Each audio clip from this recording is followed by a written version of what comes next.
નમસ્કાર વિદ્યાર્થી મિત્રો, ધોરણ 10 વિષય વિજ્ઞાન પાઠ 7 નો જે આપણે આલે છે. અગાઉના લેક્ચરમાં અગાઉના વિડિયોમાં આપણે શું ભણેલા છે દરેક વિદ્યાર્થીને ખબર છે. આવર્તન કે જેને આપણે ઇંગ્લિશમાં કહેવામાં આવે છે કે ટ્રોપિઝમ, તેના વિશેનો અભ્યાસ કરેલો હતો. આવર્તનની વ્યાખ્યા શું હતી એ જોયેલું હતું. ત્યાર પછી વનસ્પતિમાં ઉત્તેજના પ્રેરતા પરિબળોમાં કેનો સમાવેશ થાય છે એ જોયેલું હતું. એની ઉપરથી આપણે યાદ રાખેલું કે ભૂ આવર્તન એટલે શું, જલાનુવર્તન એટલે શું, પ્રકાશાનુવર્તન એટલે શું, રસાયણાનુવર્તન એટલે શું અને સ્પર્શાનુવર્તન એટલે શું. તો આજના દરેકની વ્યાખ્યા લખાવું છું, પણ એની પહેલા દરેક વિદ્યાર્થીઓ પહેલા આ જોઈ લેજો. કાલના સમજાવેલું છે જ, પણ હવે આપણે આની વ્યાખ્યા જોશું. ત્યાર પછી મૂળ અને પ્રકાંડ કોણ કયું આવર્તન દર્શાવે છે. ધન અને ઋણ આવશે, બે પ્રકારના આવર્તન હોય. તો કોણ કયું આવર્તન દર્શાવે છે તેના વિશેનો અભ્યાસ કરવાનો છે, તેના ઉદાહરણ જોવાના છે. તો સૌપ્રથમ દરેક વિદ્યાર્થીઓ પહેલા જોઈ લેજો 1 મિનિટ, ત્યાર પછી દરેકની વ્યાખ્યા લખાવું છું.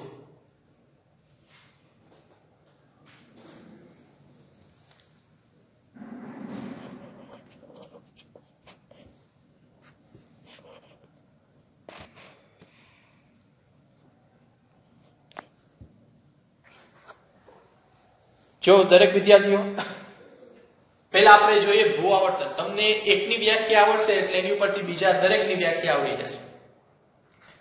ભૂ આવર્તન હતું, પ્રકાશાવર્તન હતું, જલાનુવર્તન, બરાબર છે. પાણીના લીધે વનસ્પતિમાં જે અંગો છે એમાં એક પ્રકારનું હલનચલન જોવા મળે છે. તો વ્યાખ્યા છે એમાં કાંઈ નહીં આવે. માત્ર દરેક વિદ્યાર્થીઓ અહીંયા ધ્યાન આપજો કે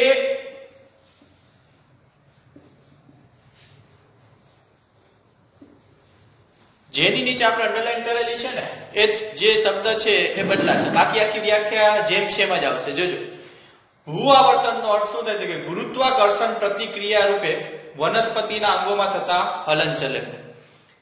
એટલે કે વનસ્પતિ જે છે એ ગુરુત્વાકર્ષણ બળના લીધે એક પ્રકારનું હલનચલન દર્શાવે છે. પ્રતિક્રિયાનો અર્થ શું થાય મેં આવતીકાલે તમને સમજાવ્યું કે તમે કોઈ પણ ગરમ વસ્તુને સ્પર્શ કરો છો તો તમે સામે પ્રતિચાર શું આપો છો, તો કે એ ગરમ વસ્તુને તમે મૂકી દો છો, બરાબર છે.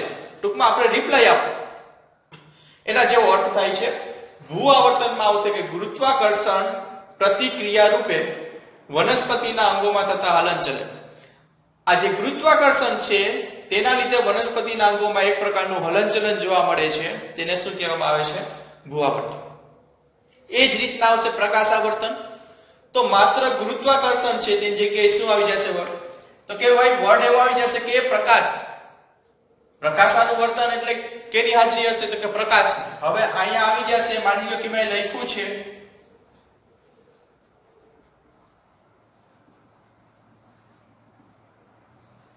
જલાનુવર્તન, તો શું આવી જશે એ પ્રકાશની જગ્યાએ? તો કે પાણી, બરાબર છે.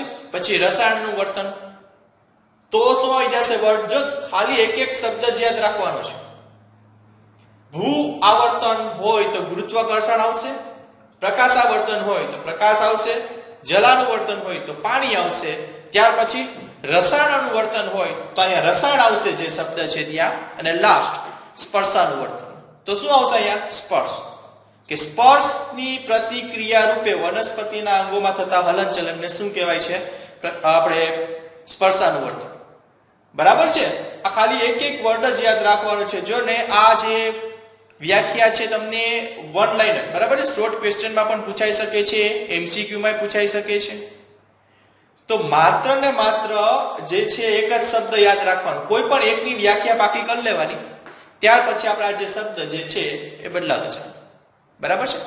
તો દરેક વિદ્યાર્થીઓ પહેલા આ વ્યાખ્યા લખી લેવું, આ બીજી વ્યાખ્યા લખી લેવું, ત્યાર પછી આ ત્રીજી વ્યાખ્યામાં શું આવે છે એ લખાવું છું. પણ એ પહેલા દરેક વિદ્યાર્થી શું કરશે? તો કે આ બે વ્યાખ્યા લખી.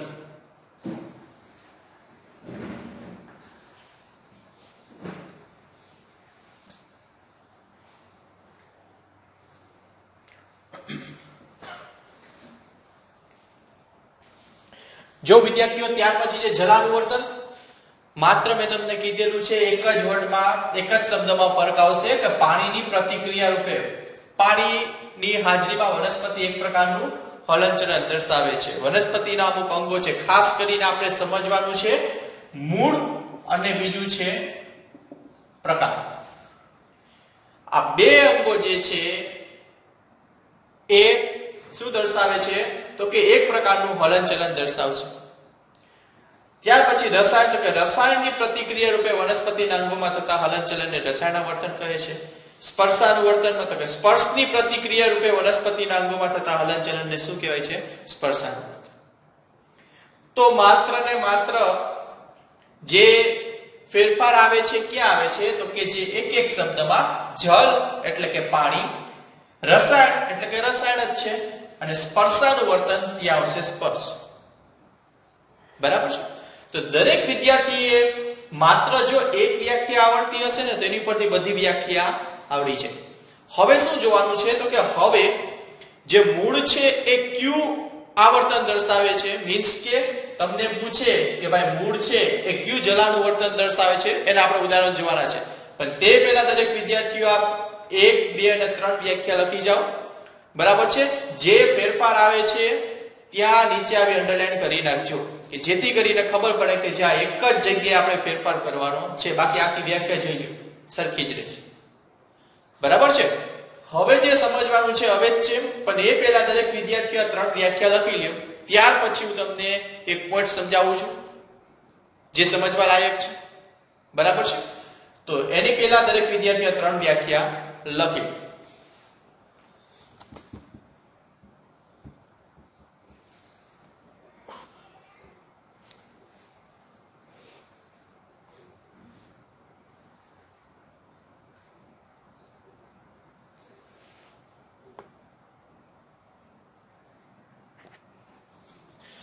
ત્યાર પછી આપણે જે શબ્દ સમજવાનો છે એ આવર્તન, ધન આવર્તન અને ઋણ આવર્તન.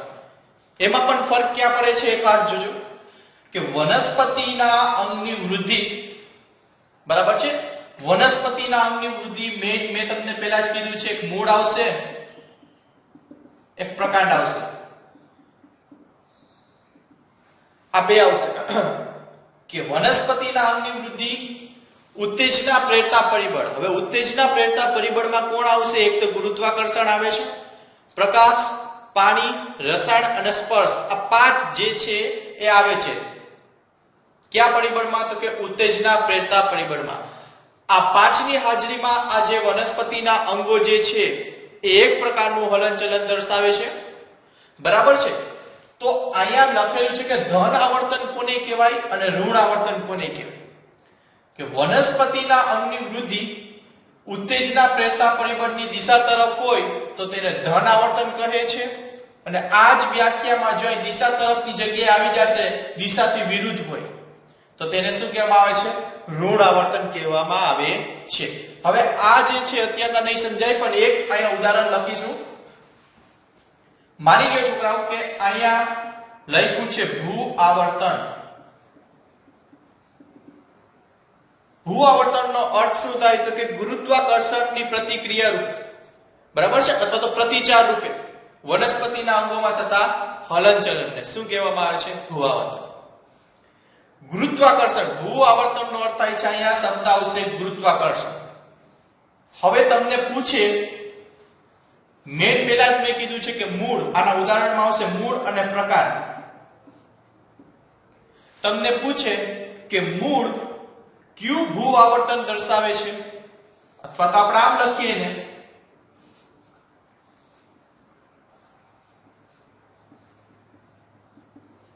તમને પૂછે કે મૂળ ક્યુ ભૂ આવર્તન દર્શાવે છે, તો આ સમજવા માટે પહેલા તો ખબર હોવી જોઈએ કે ભૂ એટલે આપણે અહીંયા શબ્દ આવશે ગુરુત્વાકર્ષણ. આ વ્યાખ્યા જોશું સાથે સાથે. ગુરુત્વાકર્ષણ બળ કેમ હોય છે? નીચેથી ઉપર હોય છે કે ઉપરથી નીચે? તમે માની લો કે મારા હાથમાં આ માર્કર છે, આ માર્કરને હું મૂકીશ તો માર્કર ઉપર જશે કે નીચે જશે? તો તમે જવાબ આપશો કે માર્કર કેમ તરફ જશે? નીચેની તરફ. બરાબર છે? તો આ માર્કર જે છે એ નીચેની તરફ જ જાય છે, એનું રીઝન શું, એનું કારણ શું? તો તમારો જવાબ આવશે કે ભાઈ માર્કર છે એ નીચે પડશે. એટલે આપણે ખબર પડી ગઈ કે ગુરુત્વાકર્ષણની જે દિશા છે કેમ છે, તો કે ઉપરથી નીચે તરફ. હવે સમજજો, મૂળ છે, મૂળ, આ જે મૂળ હોય એ મૂળ, આ જમીન છે, મૂળ નીચે તરફ વધતા હોય છે કે આમ ઉપરની તરફ મૂળ વધે? તો તમારો જવાબ આવશે કે મૂળ કેમ તરફ વધતા હોય? જમીનની અંદરની તરફ, નીચેની તરફ વધે છે મૂળ. અને પ્રકાંડ, તો કે પ્રકાંડ જે છે આમ ઉપરની તરફ વધે છે. બરાબર છે? હવે જોજો ગુરુત્વાકર્ષણ બળની દિશા કેમ છે, તો કે ઉપરથી નીચેની તરફ. અને આ મૂળની દિશા પણ કેમ છે, તો કે નીચેની તરફ. તો આ દિશા અને આ દિશા બે સરખી થઈ, તો કે હા. જો બેયની દિશા સરખી હોય તો એને ધન કહેવામાં આવે છે, અને બેયની દિશા વિરુદ્ધ હોય તો તેને ઋણ કહેવામાં આવે છે. એટલે આ મેં પૂછેલું હતું કે મૂળ છે એ મૂળ કયું ભૂ આવર્તન દર્શાવે છે? તો તમારો જવાબ શું આવો છે? મૂળ છે એ ધન ભૂ આવર્તન દર્શાવે છે. શું કામ? તો કે ગુરુત્વાકર્ષણ બળની દિશા કેમ છે? ઉપરથી નીચે તરફ. અને મૂળ જે છે એ મૂળની જે લંબાઈમાં વધારો થાય છે એ પણ કેમ થાય છે? તો કે નીચેની તરફ જ થાય છે. બરાબર છે? એટલે આ બેયની દિશા જો સરખી હોય, અહીંયા જે પરિબળ હોય એ અને અહીંયા જે અંગની વૃદ્ધિ થતી હોય એ, આ બેયની દિશા જો સરખી હોય તો તેને ધન કહેવામાં આવે છે. હવે એ જ વસ્તુ જુઓ, પ્રકાંડ જે છે એ કેમ તરફ વધે છે? એની વૃદ્ધિ કેમ તરફ થાય છે? તો કે ઉપરની તરફ. બરાબર છે? મૂળની વૃદ્ધિ કેમ તરફ થાય છે? તો કે નીચેની તરફ. અને એ યાદ રાખવાનું કે મૂળની વૃદ્ધિ કેમ થાય? નીચેની તરફ. અને પ્રકાંડની વૃદ્ધિ કેમ થાય? ઉપરની તરફ. એ તો તમે વૃક્ષ જોવો એટલે ખબર પડી જાય. બરાબર છે? મૂળ છે કોઈ દિવસ ઉપર ના જાય અને પ્રકાંડ કોઈ દિવસ નીચે ના જાય. પ્રકાંડ જે છે એ ઉપરની તરફ જ જશે અને મૂળ છે નીચેની તરફ જ જાય છે. તો એની ઉપરથી ખબર પડી જશે, જો આ બેયની દિશા સરખી થઈ, ગુરુત્વાકર્ષણની દિશા આમ થઈ તો કે હા, અને મૂળની જે વૃદ્ધિ થાય એની દિશા પણ આમ થઈ તો કે હા, તો બે સરખા થયા, એક જ દિશામાં થયા. જો એક જ દિશામાં થતું હોય તો એને શું કહેવાય? ધન ભૂ આવર્તન. બરાબર છે? જો લખેલું જ છે કે વનસ્પતિના અંગની વૃદ્ધિ ઉત્તેજના પ્રેરતા પરિબળ. અહીં ઉત્તેજના પ્રેરતું પરિબળ કયું છે? તો કે ગુરુત્વાકર્ષણ બળ. બરાબર છે? ઉત્તેજના પ્રેરતા પરિબળની દિશા તરફ જ હોય, એટલે કે અહીંયા ગુરુત્વાકર્ષણ બળની દિશા તરફ જ છે મૂળની દિશા, તો કે હા, તો તેને કયું આવર્તન કહેવાય? તો કે ધન આવર્તન. હવે ઋણ એટલે શું? તો કે ગુરુત્વાકર્ષણની જે દિશા છે ઉપરથી નીચે તરફ છે, જ્યારે પ્રકાંડની દિશા કેમ છે? નીચેથી ઉપર તરફ. તો આ બે વિરુદ્ધ થયા, તો કે હા. શું કામ? તો કે આ ઉપરથી નીચે તરફ, આ નીચેથી ઉપર તરફ. બરાબર છે? જો વિરુદ્ધ હોય તો ઋણ, જો બે સરખા હોય તો ધન. બરાબર છે? એટલે અહીંયા શું આવશે? આ એમસીક્યુ માં પૂછાય, 1 માર્કમાં પૂછાય, ખરા ખોટામાં પૂછાય. તમને પૂછશે કે મૂળ કયું ભૂઆવર્તન દર્શાવે છે? તો કે મૂળ ધન ભૂઆવર્તન દર્શાવે છે. પ્રકાંડ કયું ભૂઆવર્તન દર્શાવે છે? તો કે પ્રકાંડ ઋણ ભૂઆવર્તન દર્શાવે છે. બરાબર છે? આવી રીતના પ્રકાશનું આવશે, જળ એટલે કે પાણીનું આવશે, આ બેનું આવશે, ના ત્રીજું આ. બરાબર છે? દરેક વિદ્યાર્થીઓ જે છે એ ખાસ આ યાદ રાખજો. શું કામ? કે એમસીક્યુ માં પૂછાઈ શકે, ખાલી જગ્યામાં પૂછાઈ શકે. બરાબર છે? તો દરેક વિદ્યાર્થીઓ આ જે છે એ લખી નાખજો. આ વ્યાખ્યા ધન આવર્તનની છે અને ઋણ આવર્તનની આવશે, પણ માત્ર ફરક ક્યાં આવશે? તો કે દિશા તરફ છે જગ્યાએ શું આવી જશે? દિશાથી વિરુદ્ધ. એટલે વ્યાખ્યા કેની બની જશે? તો કે ઋણ આવર્તન. બરાબર છે? તો દરેક વિદ્યાર્થીઓ પહેલા આટલી વસ્તુ લખી લ્યો. ત્યાર પછી હજી જોવાનું છે કોણ આવશે હવે? તો કે પ્રકાશાવર્તન આવશે. ત્યાર પછી કોણ આવશે? તો કે જલાનું વર્તન આવશે. બરાબર છે? તો દરેક વિદ્યાર્થી પહેલા લખી લો.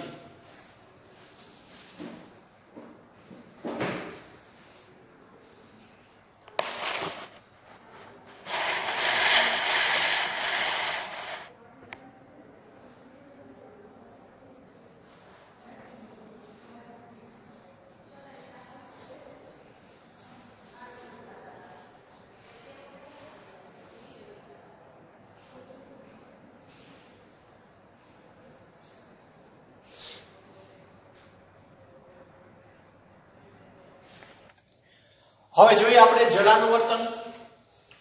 જલ એટલે થાય છે પાણી.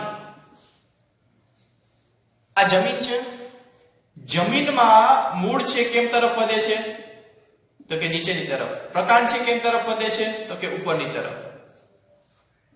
હવે યાદ રાખવાનું કે જમીનમાં પણ જે વનસ્પતિના મૂળ જે છે ને છોકરાઓ, એ પાણી જેમ તરફ હોય ને એમ તરફ એની વૃદ્ધિ થતી હોય છે. બરાબર છે? એટલે માની લો કે પાણી અહીંયા છે તો વનસ્પતિ જે છે, જોજો ખાસ, વનસ્પતિના મૂળ છે એ નીચેની તરફ જ વધે છે એની વૃદ્ધિ. તો કે હા, પાણી જે છે એ પાણીની દિશા પણ આપણે કેમ તરફ લેવાની છે તો કે નીચેની તરફ છે. એટલે કે આ જે મૂળ છે એની દિશા અને આ જે પાણી છે એની દિશા, બેયની દિશા કેવી આવશે? સરખી, એક જ દિશામાં આવશે. કેમ તરફ? નીચેની તરફ. એટલે તમને પૂછે કે જોજો, આ જે પૂછશે કે ભાઈ મૂળ છે અને પ્રકાંડ છે. તમને પૂછે કે ભાઈ મૂળ કયું જલાનું વર્તન દર્શાવે છે તો કે મૂળ ને જે વૃદ્ધિની દિશા અને જે પાણી છે, બરાબર છે, એની દિશા. એટલે કે મૂળ છે કઈ દિશા તરફ એની વૃદ્ધિ થાય તો કે જેમ તરફ પાણી હોય એમ તરફ. એટલે બેયની જે છે દિશા કેવી થશે? સરખી થાય છે. એટલે જવાબ આવશે તમારું ધન. તમને પૂછે કે મૂળ છે એ કયું જલાનું વર્તન દર્શાવે છે તો કે મૂળ છે એ ધન જલાનું વર્તન દર્શાવે છે. જ્યારે પ્રકાંડ તો કે પ્રકાંડ છે એ ઋણ. શું કામ? તો કે પ્રકાંડ ઉપરની તરફ વધશે અને પાણી કેમ તો કે નીચેની તરફ છે. તો બેયની દિશા જો વિરુદ્ધ થઈ તો કે હા, જો વિરુદ્ધ થાય તો ઋણ, જો સરખી થાય તો ધન. બરાબર છે? એટલે આ એનો ઉદાહરણ આવશે. આ શું આવશે એનું ઉદાહરણ? તમને પૂછશે કે ભાઈ મૂળ કયું જલાનું વર્તન દર્શાવે તો કે ધન, પ્રકાંડ કયું જલાનું વર્તન દર્શાવે તો કે ઋણ. દરેક વિદ્યાર્થી લખી જાઓ. ત્યાર પછી છેલ્લું જોશું શું છે તો કે પ્રકાશાનું વર્તન. બરાબર છે? અથવા તો પ્રકાશા વર્તન.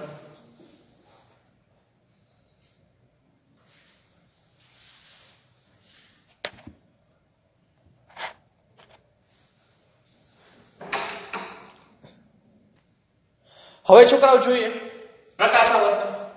તો પ્રકાશ જે છે, આપણે સામાન્ય રીતે પ્રકાશની દિશા આપણે એમ કહેશું કે પ્રકાશ તો ઉપરથી નીચે તરફ જ આવે ને, પણ આપણે એ દિશા નથી લેવાની. પ્રકાશ જે છે એની દિશા આપણે પરાવર્તનની દિશા લેવાની છે. તમે કોઈ પણ વસ્તુ જોઈ શકો છો, એનું કારણ શું? તમે બોર્ડ જોઈ શકો છો અત્યારના, એનું કારણ શું છે તો કે બોર્ડ ઉપર અત્યારના પ્રકાશ પડે છે ને એ પ્રકાશનું પરાવર્તન થઈ અને આપણી આંખમાં પ્રવેશે છે. એટલે આપણે દિશા કઈ લેવાની છે? ઉપરથી નીચે નથી લેવાની, દિશા લેવાની છે નીચેથી ઉપર.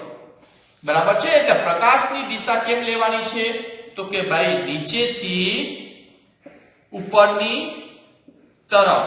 એટલે કે એની પરાવર્તનની જે દિશા છે એ લેવાની છે. બરાબર છે?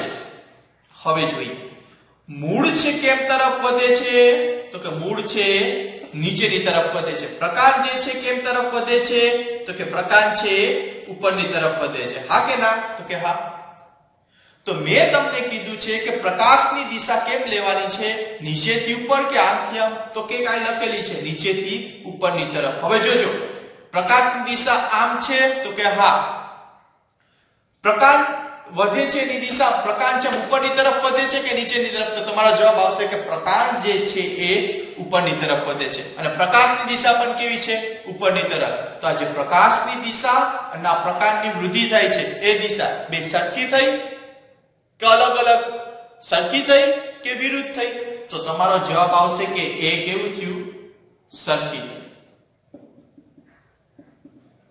તો તમને પૂછે, માની લ્યો કે આયા પૂછે કે મૂળ અને પ્રકાંડ, પ્રકાંડ કયું પ્રકાશાનું વર્તન દર્શાવે છે? તો તમારો જવાબ આવશે કે પ્રકાંડ ધન પ્રકાશાનું વર્તન દર્શાવે છે. શું કામ? તો એ પ્રકાશની દિશા પણ કેમ છે? નીચેથી ઉપરની તરફ. અને આ જે પ્રકાંડ જે છે એની દિશા પણ કેવી છે? નીચેથી ઉપરની તરફ. તો આ જે પ્રકાશની દિશા અને આ પ્રકાંડની દિશા એ બે કેવી છે? સરખી છે. બરાબર છે? એટલે એમાં શું આવશે? ધન.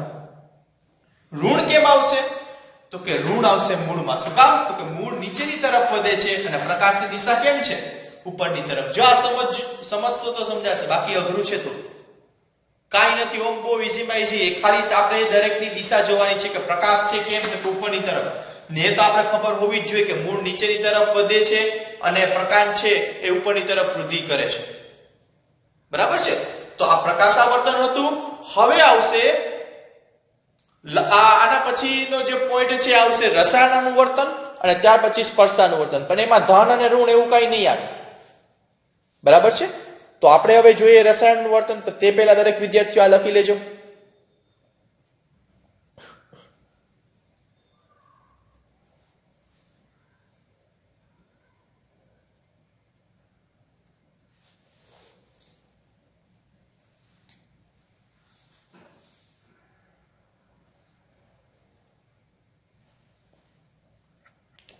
જો ત્યાર પછી લખેલું છે કે રસાયણાવર્તન એનું ઉદાહરણ શું છે? તો કે ફલનની પ્રક્રિયામાં. ફલનની પ્રક્રિયા એટલે તમને ખબર હોય, તમે 8મા ધોરણમાં ભણીને આવ્યા છો કે ફલનની પ્રક્રિયા એટલે શું? તો કે ફલનની પ્રક્રિયામાં પરાગવાહિનીમાં જે પરાગનલિકાની અંડક તરફ તરફ વૃદ્ધિ.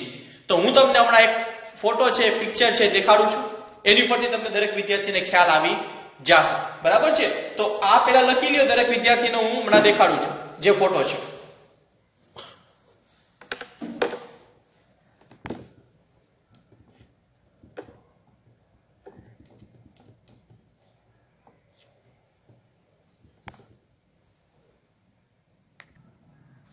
દરેક વિદ્યાર્થીઓ અહીં જોઈ શકો છો, આ જે છે તમે જોઈ શકો છો અહીંયા કે પરાગવાહિની એની અંદર જો તમે જો જે આપણે થોડું